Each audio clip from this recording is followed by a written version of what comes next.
Hi, my name is Amy Sanchez. I'm an executive career and leadership coach at Swim Against the Current. In March of 2020, our lives drastically changed with very little warning, and for most of us, we started working from home, and perhaps we're still working from home at an undefined amount of time in the future. So what we're going to talk about today is, even though we're essentially living at work, how do you structure your life and your day so that you're working to live instead of living to work? To help with this, I'm going to cover three things that will help you as you think about how to move forward. Number one, how to improve productivity so when you have dedicated work hours, you're productive with those hours, and when you do decide to focus on your personal life, you don't have those tasks weighing on you. Second, I'm going to talk to you about setting boundaries. What does that look like? And then finally, we're going to talk about recharging, a really important piece of this. So first, productivity.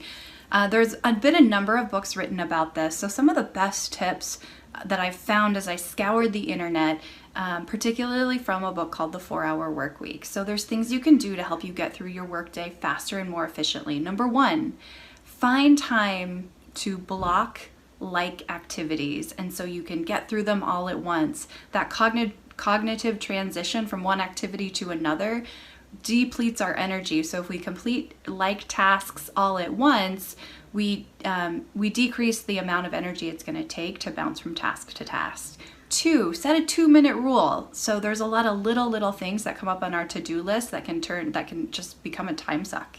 So set limits for yourself to knock those things out in 2 minutes, and if they take longer than 2 minutes, set aside time to go revisit them later. Also, spend time in the beginning and the end of each week to really plan out what are your top priorities. What do you want to focus on that's really going to move the needle for you? And as you start to get pulled into different directions throughout the week, come back to that to-do list and make sure that the task that you're working on is really one that's going to result in the outcome that you want to see. Finally, email. Email can become overcompensating. It can really take over our lives if we let it.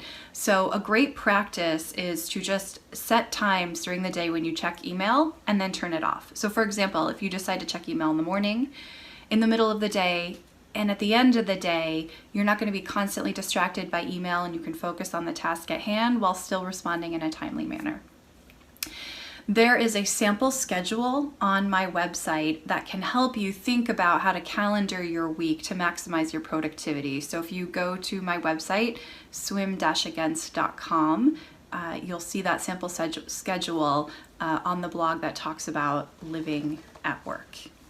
Now let's talk about the next topic, which is setting boundaries. There's been a lot of conversation about this, and actually there were a couple of psychologists that uncovered that it's not about setting boundaries. So it's not about making sure that when you're at work you don't think about life and vice versa, because that's not how we're naturally wired as humans. You are going to naturally think about that thing that you need to do at work when you're trying to enjoy your personal time. What's going to be helpful to pay attention to is the energy associated with that task. So is it energizing as you think about that other thing that you need to do, or is it depleting? Now, if it's depleting, find a way to put time on the calendar to get to it later so you know you can check it off your list and it doesn't distract you from the time being. Also, in terms of boundaries, let's talk about physical boundaries. Because so many of us are working from home, it's really easy to have visual reminders in your space where you're trying to enjoy your personal life that are around. They're gonna keep pulling you back to work. So a really easy, practical way to address that is, if you have a door to your office, just shut it when you decide that it's not time for working hours, so you can prioritize and make time for your personal life. If you don't have the luxury of having your office at home, I live in the San Francisco Bay Area and we don't have a whole lot of space in our houses out here, then just find a way to shut down your work when you decide not to focus on it. So this can be as simple as just closing your laptop when you're done with work, so you don't have those visual cues, those physical distractions when you're trying to enjoy your life. Third topic, let's talk about recharging. It's so easy to wake up, check our email on our phone, move to our computers, and then the day has flown by and we haven't even stepped outside. We've barely gotten up from our desk. There are so many studies out there that show that this is really damaging to your productivity, not to mention your mental health. So really make time to get up and move around, introduce movement in your body throughout the day. This could be just padding in time between all of your back-to-back video meetings where you go walk and get water or walk and get a snack, but try to introduce that movement throughout the day to keep your blood flowing. This is going to keep you fresh, it's going to keep you engaged, and it's just going to make you feel better. Also, schedule time where you can move your body more. So whether this be going outside for a workout, running, biking, gardening, cleaning, there's lots of creative ways that you can introduce movement in your day. But calendar time every day or the majority of the days a week to do that, and you're going to really notice a lot of both mental and physical benefits. Now, finally, as it relates to recharging, find time to recharge your mind. Now, a lot of you might be saying, but look, I don't have time in general. I'm already overwhelmed. I can't find time for anything extra. As a coach, working with a lot of leaders, this is something I hear a lot, but here's what's interesting.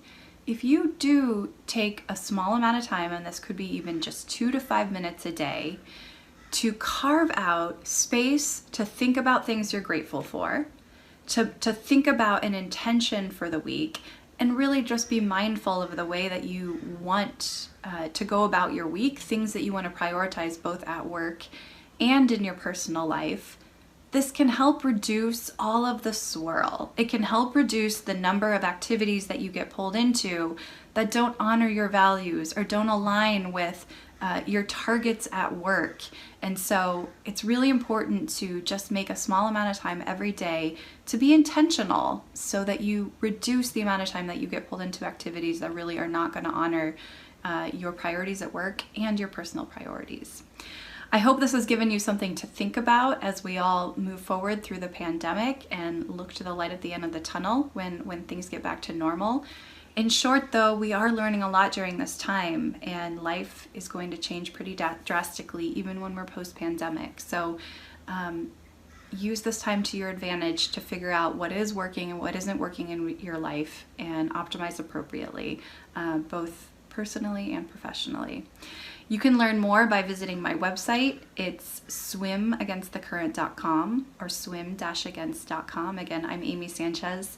For more help with any of these topics or any career or leadership topics that you'd like to explore, I do offer personal coaching, and you can apply for a complimentary discovery session on my website.